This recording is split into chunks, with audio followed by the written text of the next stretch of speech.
এবং এখান থেকে যারা শিক্ষা অর্জন করতো বেসিকলি তারা তো হেফস করতো, কোরআনের যে আয়াতগুলো নাজিল হতো এগুলো হেফস করতো, দিনের অন্যান্য বুনিয়াদী ব্যাপারে তারা শিক্ষা গ্রহণ করতেন। তো এই সাহাবীদেরকে কুররা বলা হতো।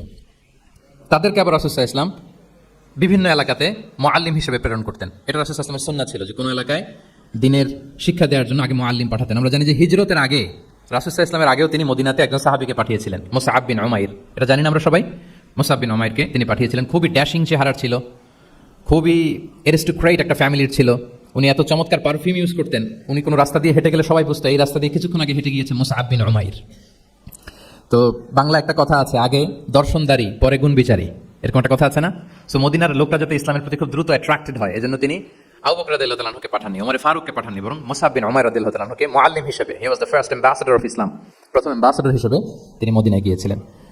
এবং মদিনাতে আহলে সুফার মধ্যে থেকে যারা অগ্রগামী ছিল, দারুল কুরআন থেকে যারা অগ্রগামী ছিল, তাদেরকে আল্লাহ রাসূল সাল্লাল্লাহু আলাইহি ওয়া আলিহি ওয়াসাল্লাম জ্ঞান বিতরণের জন্য, কোরআন শেখানোর জন্য বিভিন্ন জায়গায় পাঠাতেন।